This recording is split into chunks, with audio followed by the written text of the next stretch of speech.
Not Board of Education. Not Board of Education. Cobb County celebration. Tell the kids no hesitation. Not Board of Education. Hello, everyone, and welcome back to Not Board of Education, the podcast where we break down what's happening in Cobb County schools and beyond. I'm Laura Judge. I'm Andrew Cole, and we are here to bring you real conversations about the decisions that impact students, teachers, and families across our community. Yes, absolutely. And in our last episode, we talked about our February school board meeting and some of the big decisions that were made there. And so today we're going to take a step back to focus on not only how our Cobb County Board of Education actually works. We'll be talking about who's in charge, what their responsibilities are, and how decisions even get made. And we're also going to be diving into some legislative bills, reviewing what's been on the floor, what's been heard, what people are reacting to, so that you can get a truncated update regarding everything that's been proposed, whether it impacts the state, school boards, local and statewide, and also right here in Cobb. Absolutely. And then we'll wrap up with our student spotlight, and we have some good ones for you today. So just to kick things off, starting with the basics, what is the Cobb County School Board comprised of? It has 7 members on it. These members are elected by the community to represent different districts across the county. Exactly. And we mentioned this before. Our school board in Cobb County is partisan. That means they are representative of a specific party, Republican or Democrat. And their main job when they are elected is to set policies, approve our budget, and oversee the superintendent. That is their one main employee, and the superintendent runs our day-to-day operations of the district. And if you're wondering, when was the last time I voted for school board for my post, my district? In Cobb, you'll hear those terms used interchangeably. So we've got districts. People also refer to them as posts. So don't be thrown if you ever hear those words thrown around. And then on top of that, if you're wondering when you voted for that position last on one of your ballots, if you are in an odd numbered post, you are on the presidential every 4-year cycle. And if you're in an even numbered post, you're going to be voting on the midterm cycle. So they're not all at once. It's staggered every 2 years, depending on the district. Absolutely. And then depending if there is redistricting going on. And I know I fell into that a couple of years ago where I had to wait an extra 2 years because I was switched from an even number post to an odd number post. Why would they ever do something like that? We'll get there. For now, wanted to break things down a little bit more about what the board works on specifically. So they vote on all sorts of proposals, updates for operations countywide, anything that has to do with public funding of these school districts. So overall funding, curriculum changes, and big projects. Of course, people always talk about buying buses. That is definitely one of the things, but there's much more than that. There's land management, and then they also, depending, have plans change, and then they sell land. It's running truly a small business. It's the largest employer in the county, a small business, a large business. It's the largest employer in the county and one of the largest school districts in the country. So it is no small task to have this machine operate well. And in that, a lot comes up. One of the new developments that is on the way is another Cobb Innovation and Technology Academy that is going to be opening up by Allatoona in Northwest Cobb. And then I just wanted to say something that is also a little bit confusing because it does vary depending on states, counties, different areas handle it differently. In Cobb, you elect your board member. Your board member then votes and hires the superintendent.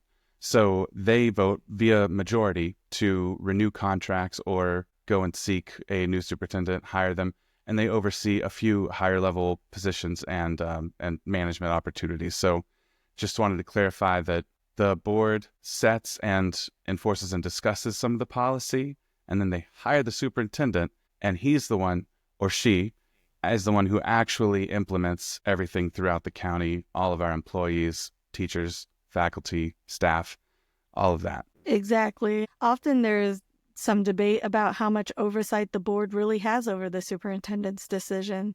In our Georgia state constitution, there is a part in there that says we cannot micromanage the superintendent if you are a board member. And there is some clarification that we're, are we managing or are we micromanaging? And we have seen situations where board members ask for information and they don't really get clear answers and are accused of micromanaging our superintendent.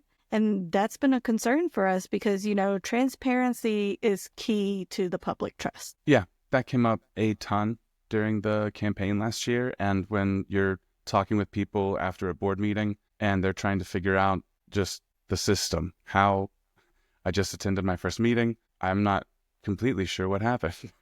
And I don't blame anyone for being a little confused because you're watching all these steps happen very quickly. And then after I went to a few, I realized, well, this is choreographed to a degree where sometimes, and this is every legislative body, but with the board in Cobb right now, a lot of it is predetermined. And then they'll come out and handle sometimes a 20-page proposal in 5 seconds. Yeah. Everyone votes, the ayes have it, because like we said last episode, a lot of times decisions come down to a 4-3 partisan alignment, and the 4 have it, and the policy gets adopted. And so a lot of this opportunity for transparency, I wouldn't say that there's a lot of transparency. I think that there could be more. And what I would love to see is just more widespread explanation of the policies, the processes, so that everyone understands what's going on. There are other counties and boards that will share a proposal 1 month before it gets heard or voted on. And sometimes Cobb, what's the smallest, to your recollection, just anecdotally, timeline you've seen done between a sharing of a proposal and the voting on the proposal? Less than 24 hours, and that would be the enhanced security policy. Yeah. Yeah, it was actually added to the agenda last minute, so even board members couldn't see it. Normally, our board members get an agenda pretty much a week before the public gets it sometimes, but they're not allowed to discuss it until it's public facing. And normally, by law, I believe they still have within 24 hours to add anything they would like to that agenda. And that was one of those policies that was put on within that 24-hour period and was voted on, introduced and voted on by the next evening. Yeah, so there's no time at all to read up, research, come and speak, or interact even with your board member, much less have a vote. I remember that night they were asking to at least postpone, so people had time to read over it and talk to their board members, the superintendent, anyone else who wanted to voice their concern, and it just was steamrolled that night. Mm. And this is from a group that's supposed to not only serve, but also represent the community. And what keeps coming up in Cobb is that there's a particular side that is represented politically in a stronger way than another. And I said this last time, I'll say it again. I still don't think the majority of the decisions that happen with our school board come down to partisan politics, but what actually gets heard and furthered and spoken on often does. And I think there's a lot more middle ground we can explore there. Speaking of representing and serving the community. Exactly. These are kids that you're making decisions for, that K through 12 age group, and they can't vote yet, and it's up to us as parents to really kind of be that voice to represent them. Some of the older students are able to come to board meetings, but it also affects taxpayers in the community as well, how our schools are functioning, decisions that they are making. So they have input too. And it's really, really important that our schools are representative of our community. Yeah, I agree. They are regularly making very big decisions that impact sometimes one specific school or area, other times the whole county, with policies that'll be present and in effect for decades if they don't go altered. So it is a big deal, not only for what's happening today for the current students, but then also if you're operating with that mindset of planting trees for the shade that you'll never be sitting in, to have that idea in mind just with the day-to-day policies that are being adopted or changed or canceled with our board every month. So it really is, I mean, every single month there is a legacy being created, and it's important to stay up to date on it, and that's why we're doing this show. Yeah, exactly. And something that I've noticed is that, you know, with the way that the world is now, we have so many people that are now wanting to be involved in understanding why certain decisions are being made, because politics is everywhere, unfortunately. And it does, you know, really decide your day to day. And the biggest thing that parents especially are worried about are what are kids learning? How are they in a safe environment? Are they able to thrive in that said environment? And that's why I got involved. You know, my kids were young at the time. My son was 8 when I first got politically involved in our school district.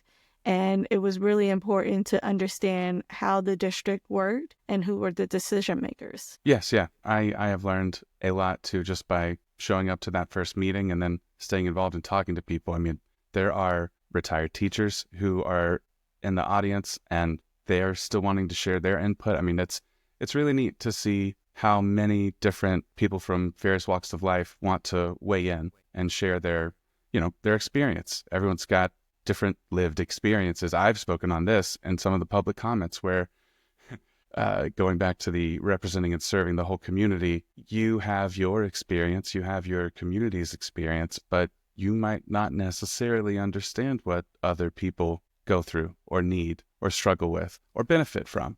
And the more we're all interacting in a kind of crossover way, it's going to benefit the county at large. I mean, Cobb, just since I grew up here, has become a more representative microcosm of the whole world, which I think is really cool.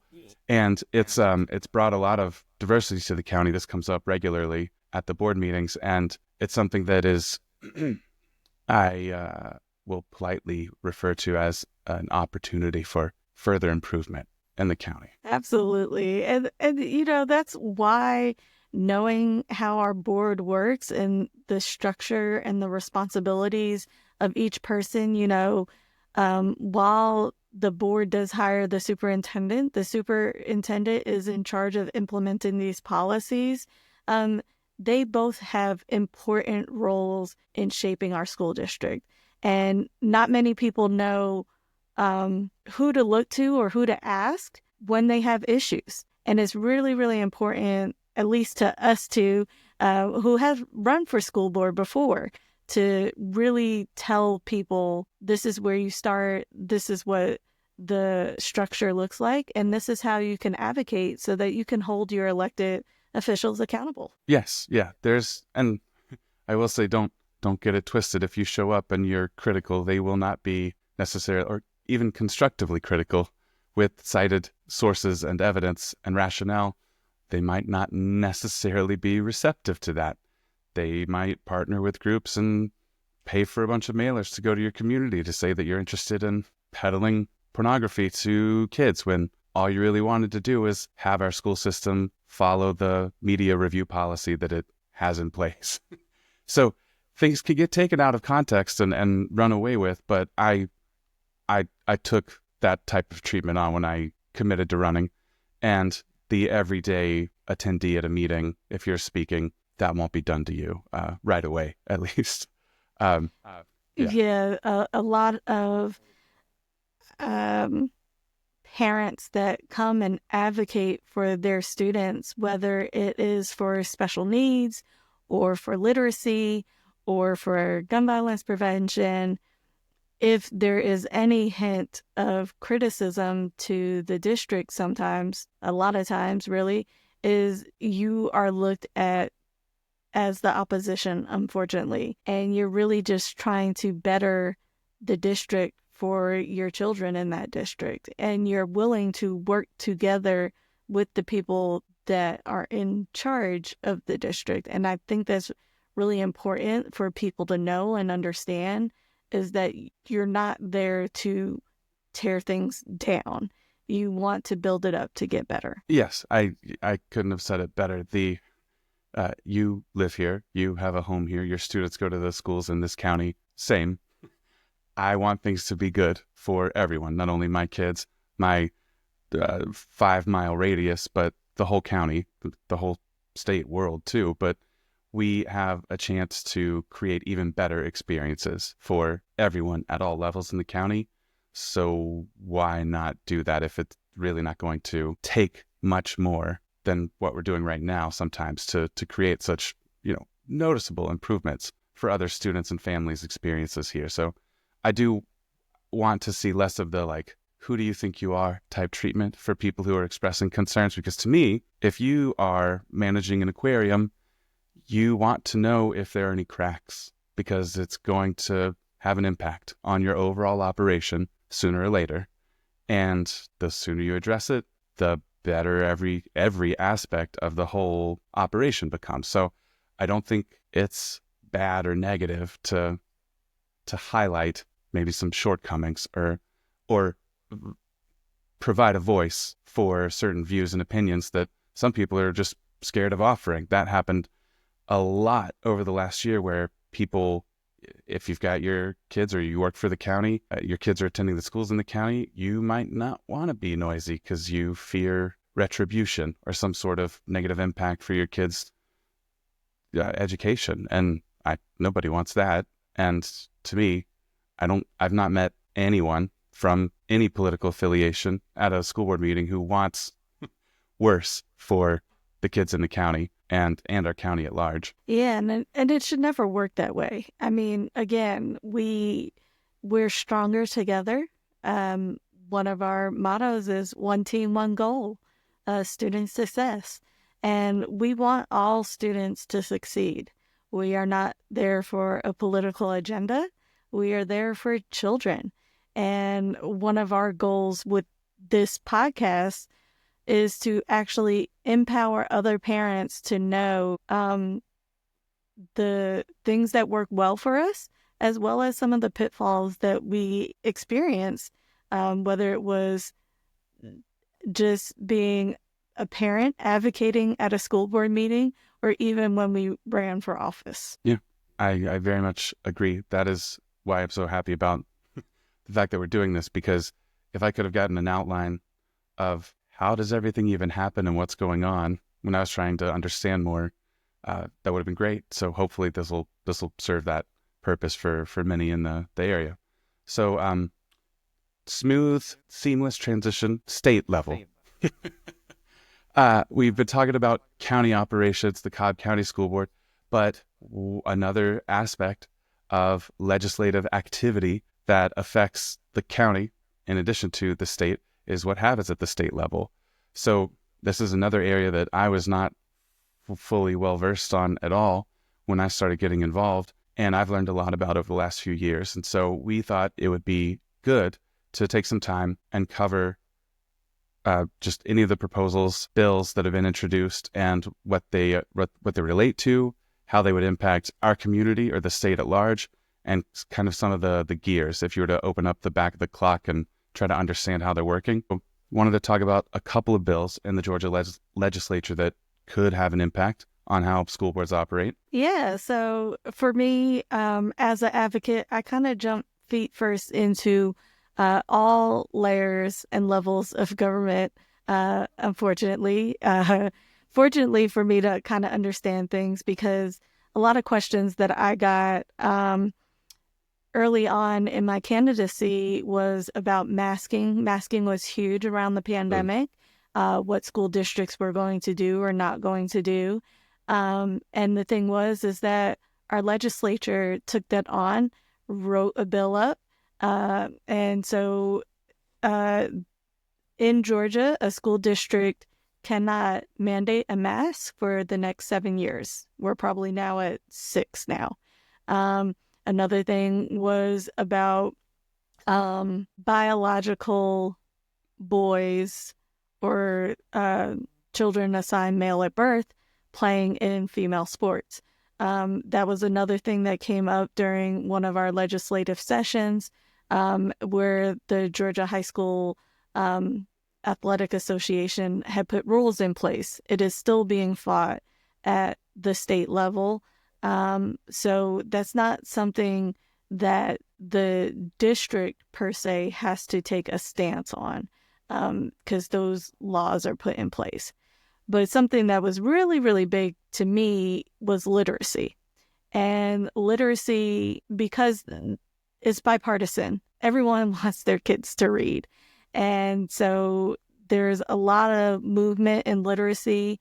One of the organizations that is a grassroots organization that works really hard at the state capitol is called Georgia Decoding Dyslexia Association of Georgia.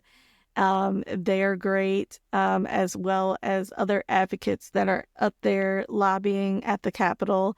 Again, it's bipartisan. So we have two big bills that come out. There's House Bill 307. I believe that is sponsored by Bethany Ballard, who is a Republican, and the companion Senate Bill 93, which is done by Senator Rashawn Kemp, who is a Democrat.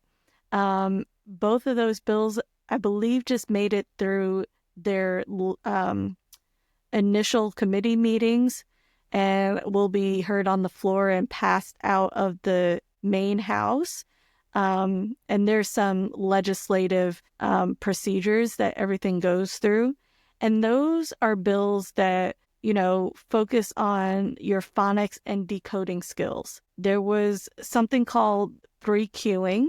And if you have a child that struggles with reading, you'll understand that there were problems with that 3Qing method. And it actually is looking to ban the 3Qing method, where kids were guessing rather than using phonics and decoding skills, which is how the brain learns how to read. Something you might have heard is science of reading.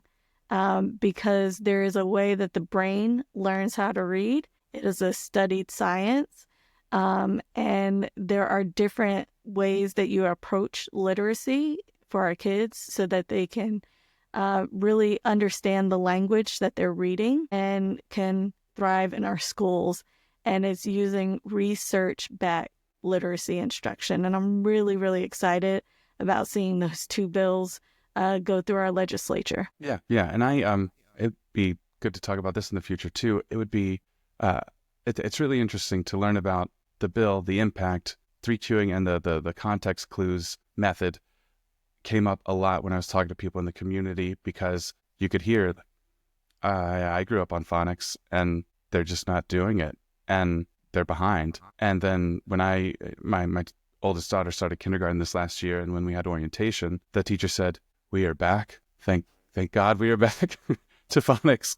And they had just been doing it for a year, but just in 1 year, they saw improvements at every level, because you're teaching actual stepwise pedagogy instead of context clues are something, but it was just not working. And then what I was going at was, I'd like to string together the whole saga of a professor is motivated by novelty and studies and buzzwords at the highest level. And so you've got something that starts at Columbia, and then 10 plus years later, it's being pushed out to communities who think it's the new, better way. Like no one did this out of malice, but it wasn't working. And so we're back to what's actually proven. And one thing that I know at the Cobb level, at the very least, was people are asking for this. People are saying it. People are really just pouring their heart out sometimes at board meetings and saying, "I know what works. Here's the data. Please look at this." And there's nowhere for anyone to go when something's under review. What I think would be really nice is if you've got a topic that comes up a lot, that there's something from the board or the district that says, "Here's what we do and why." Not only from media review, but just so people can really understand more nuts and bolts about why we're doing that, and do the numbers align. And the data that gets presented at meetings is usually whatever's positive. Again, if there's some cracks in the glass, I think we should learn about those and address those. And reading has definitely been one. And they did. That we have switched, and they're already seeing improvement. So I was really happy to see that. Absolutely. And something I'm not sure if you're aware of, Andrew, is part of a lot of people in the Cobb County School District are aware of when we got reviewed by a special review of our accreditation agency, Cognia. And part of that special review came from the fact that the 3 minority members who were Democrats at the time were trying to get literacy put on the agenda. They saw a problem in their schools and they were trying to get literacy put on the agenda. It was not getting put on the agenda.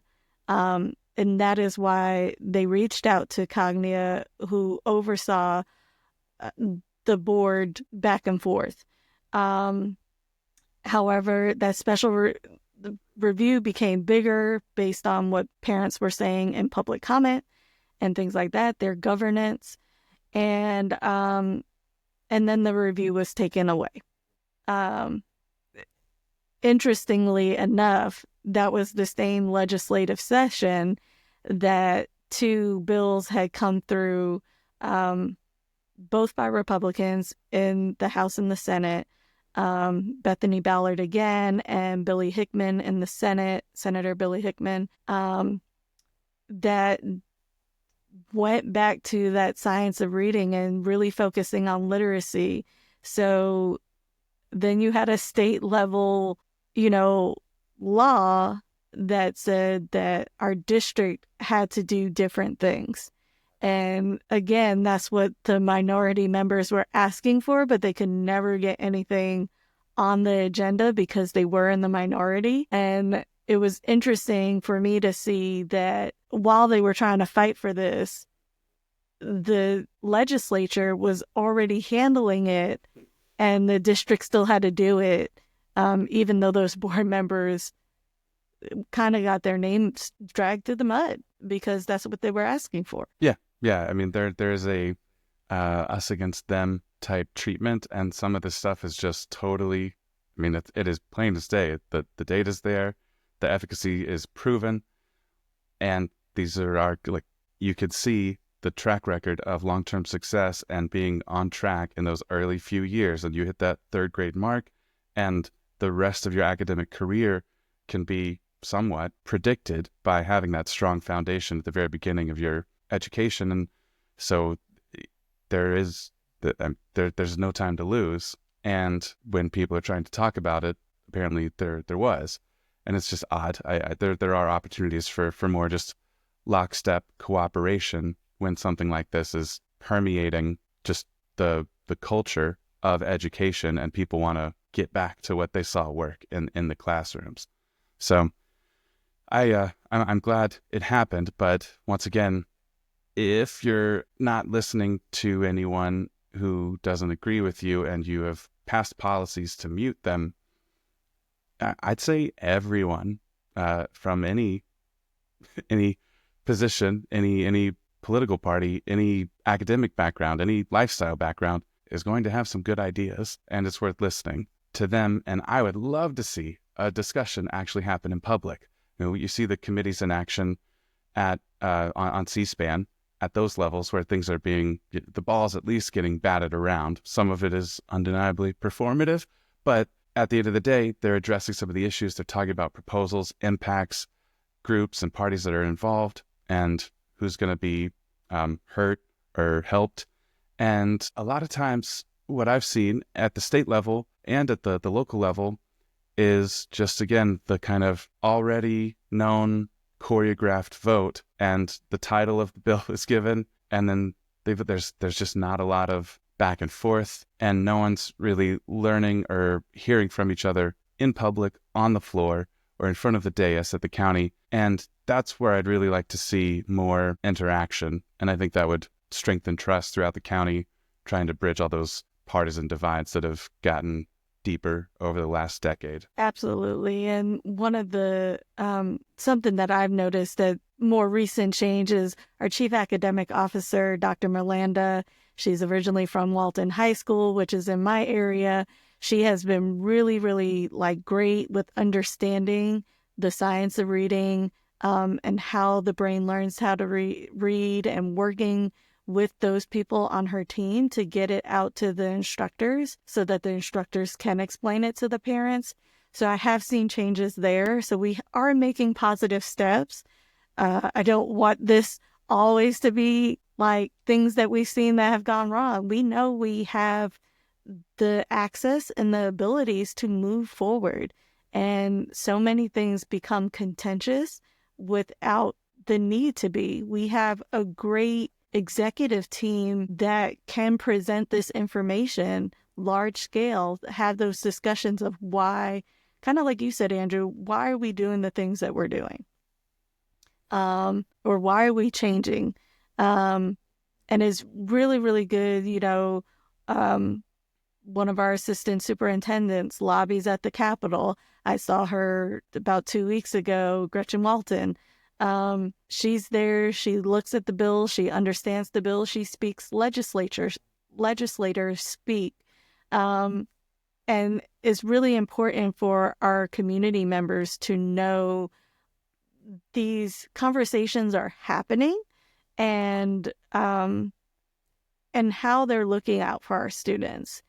And kind of like you said, so many things want to be secretive, like, oh, we're just going to come out and just say, this is how it is, without any discussion with people. And it really makes the people not be heard. Yeah, I agree. And if you want, I mean, just from a management perspective at any sort of professional operation, if you want to accomplish something and do so with participant buy-in, having them understand why you're asking them to do something, where that request is coming from, what it's going to yield for them or the operation at large, just it's gonna help people understand the nuance of the policy or the rejection of a new one.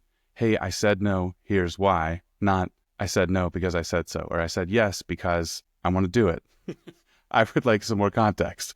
So that's another thing that I do see coming sometimes with different proposals and discussions locally, but at the state level, I know there's not as much time always, but just the more people know where everything's coming from and why, I think people would understand where each party is, and then hopefully identify some common ground so that we're not doing all or nothing bills.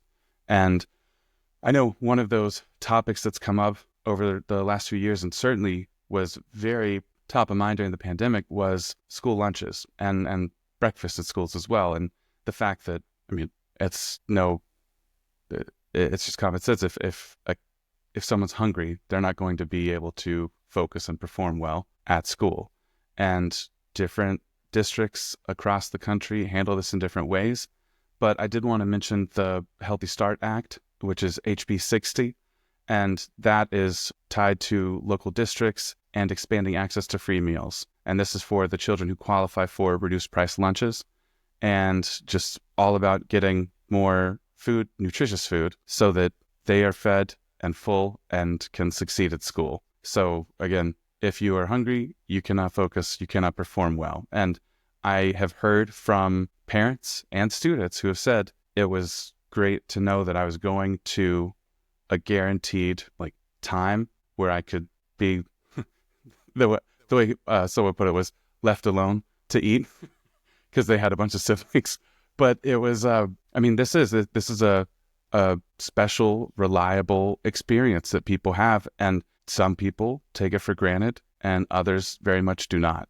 And so when you've got these opportunities to hear from people at different levels or different backgrounds, understand what that means to them, and how, once again, we all benefit.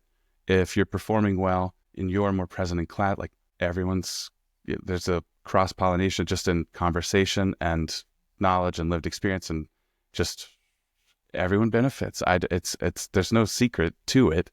And providing breakfast and lunch at no cost helps remove financial barriers, and then the student gets to benefit. And you're doing so with, and something that's come up a lot too, is the unintentional stigmatization that would occur if you get the kind of the red flag covered lunch. And that became kind of an indicator if you didn't get a lunch, or if you were out of money in your account or couldn't pay for lunch that day, you'd have to get the cheese sandwich. And that was the indicator that like you're not able to afford a regular lunch at school. And so by covering that, adjusting that, and filling that gap so that everyone's getting something similar, there's no hierarchy of food on the table. That's been a very interesting point that I think a lot of people have arrived at, where, okay, I see what you mean.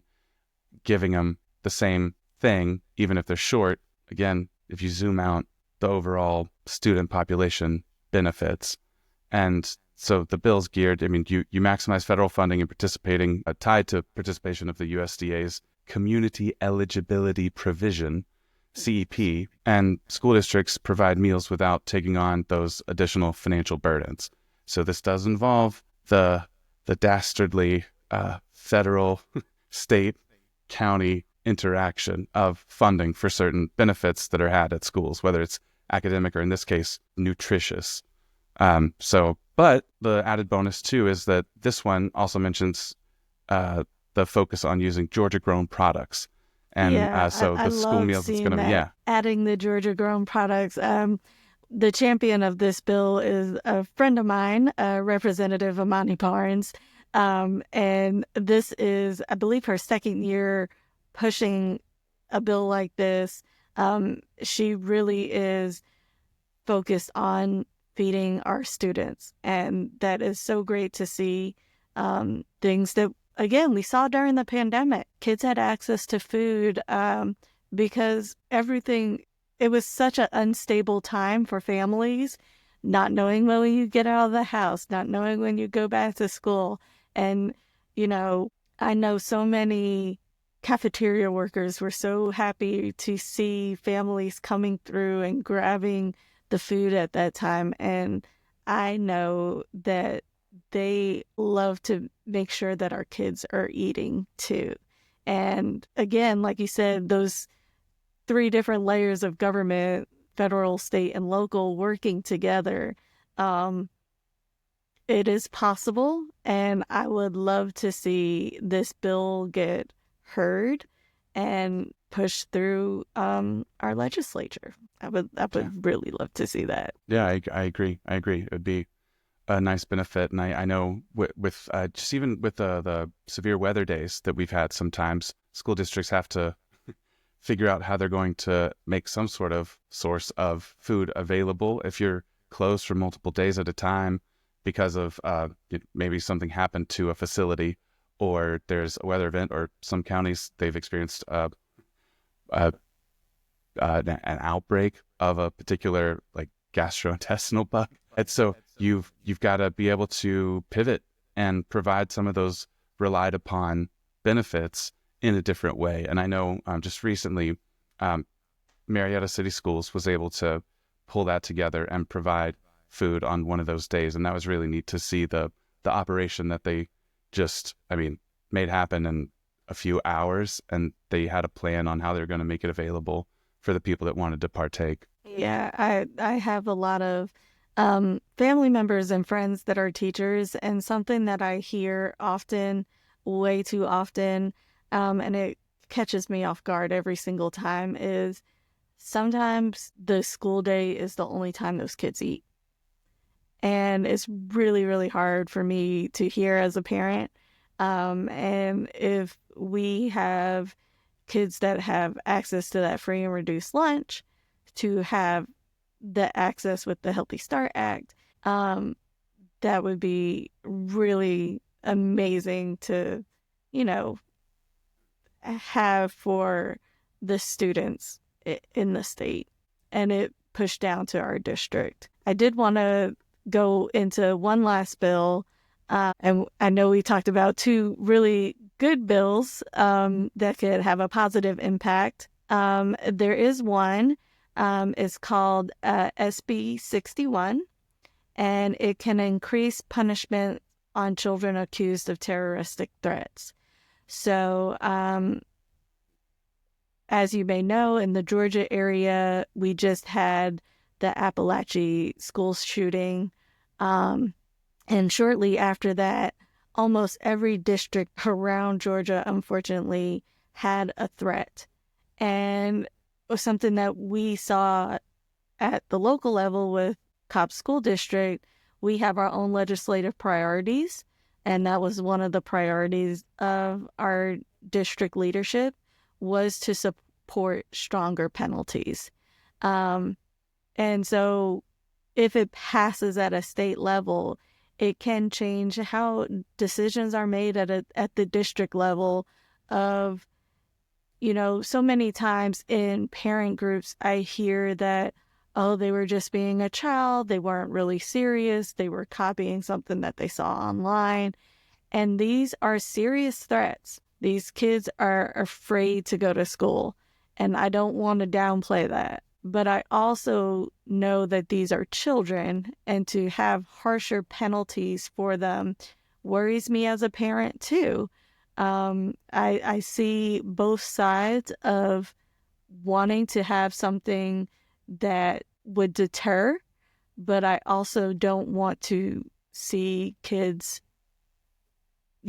receiving a harsher punishment. Yeah, there's a view of it to them, it being similar to back when I grew up, before the internet was accessible as widely, the pulling of the fire alarm to get a fake break from school. Kids their prefrontal cortex is not fully developed.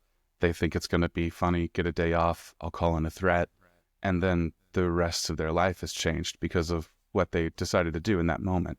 And because of what happens, unfortunately, and frequently in this country, people do need to take those threats seriously and address them and go into lockdown or code red and handle it to operate in the best interest of everyone at school that day, because I don't know if it's real or a hoax, but it's a major disruption and has impacts on academics, finances. It can really affect a school, or sometimes multiple schools in the same day. So I'm with you. I understand the need and desire there. One thing there too is similar to media content, you end up in a semantic pool of, well, what is a terroristic threat? And obviously some of them are very clear. And then others could be, maybe it's someone saying something in a fit of anger at one other student.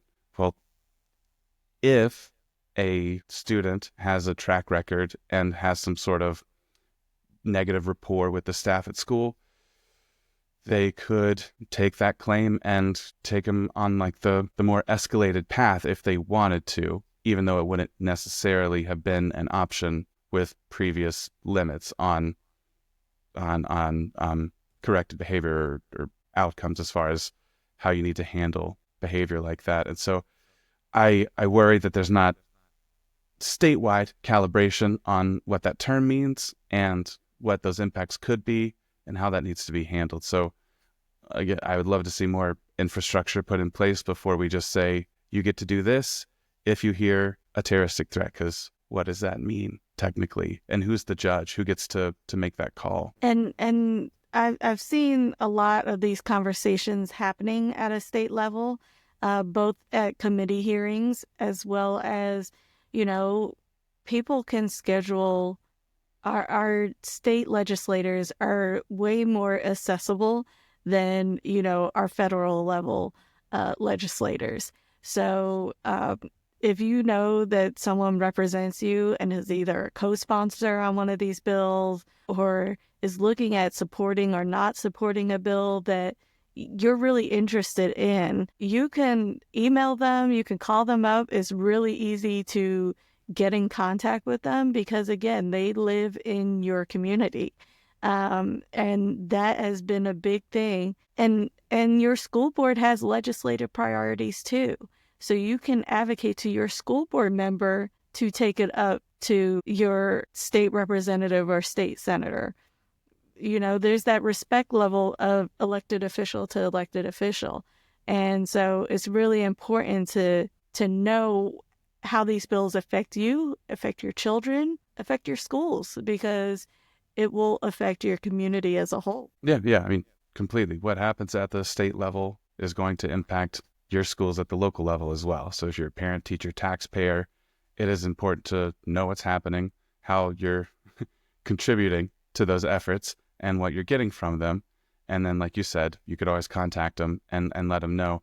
I've showed up to committees and hearings before, and you can catch them either before or after, and everyone's just milling at the end. And it's a great opportunity to see the system in action, but then also speak with people who are in your community or maybe a representative from the other side of the state. And I've met a lot of people that way and learned where they're coming from and how their community gets impacted by a certain policy. So it's a great opportunity. And somewhat related to that, I do think another opportunity for an episode in the future is how sometimes particular local school board efforts turn into state level policies and bills. It's the craziest thing. Absolutely. That I believe many have come from Cobb County. But as you said, that is for another episode. As we keep moving forward, we're going to go into my favorite part of the show, our student spotlight. Yeah. So this week we are celebrating Grace Zelicki. I've only read Grace it. I Z. don't. Congratulations. Okay. There we go. I need to bob and weave in a better way. But she's a Cobb student who recently won the Georgia Science and Engineering Fair pen design contest. So wanted to congratulate her. Yes, congratulations, Grace. This is a huge accomplishment. You know, her design will be featured at the statewide competition, which is coming up, I believe, in April. And it's amazing to see. You know, I am a STEM person. My background's in science, and I love seeing Cobb students representing our community in STEM. And I will try to attach a picture to this episode as well. It is a great looking pen, and I really want to say congratulations to you, Grace. Yeah, and I love that we're ending on recognition like this because it's really nice to see what's coming, what everyone participates in and what they get out of and put into public schools in our community. And students like Grace remind us of why all of this matters so much. And she's having an impact and also has all these accomplishments that she gets to use for future endeavors as well. So the schools and those extracurriculars create all those opportunities for kids to explore their talents and have those extra achievements. And I mean, it's a huge thing. I can't even imagine what high school would have been like without marching band for me. That was my whole life. Yes. And when I was looking up Grace, I saw that this is not her first award.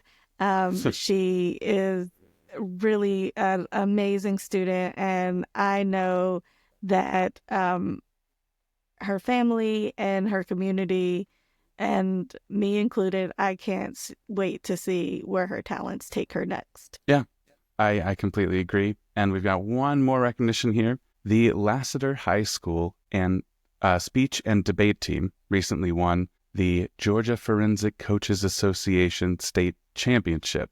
So Wow. that is easy for me to say.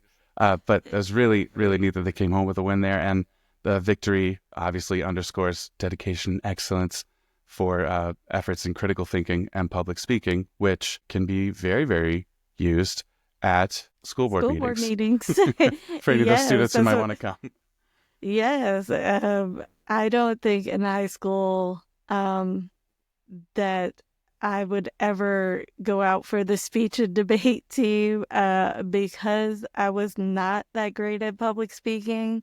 But, you know, that turned into me speaking up at school board meetings and eventually running for office and now on a podcast. So who knows where those accomplishments can take them. And, you know, this success for the Lassiter speech and debate team not only brings pride to their Lassiter High School, but it really elevates the district as a whole across all our schools.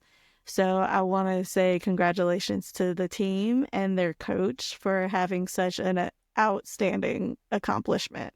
Congratulations. Yes, yeah, it does. It takes a lot of extra hours and work for those extracurriculars. And I do, yeah, huge shout out to anyone, staff, faculty that participate in those programs, because it helps to create more thoroughly well-rounded people who are going to go on to do even bigger and better things. So that's great to see. One more thing I wanted to mention was just I spoke to my daughter's class today, or I spoke to them, I did, but I also read them a book because it's reading week. Yes. And the book fair is in, and so that was always a favorite week of mine when I was a kid. And luckily, one of the vetted books that I had to choose from to read to the class was Cloudy with a Chance of Meatballs. And I just wanted to mention to everyone here listening that the book still plays, even though it's as old as I am. And it was really fun to see all those like pictures and jokes and funny pages hit just as well as they did back when I was at school. So that was really fun. So if anyone's got young kids and they're in kindergarten, Cloudy with a Chance of Meatballs still works. So that was I nice. love Read Across America Week.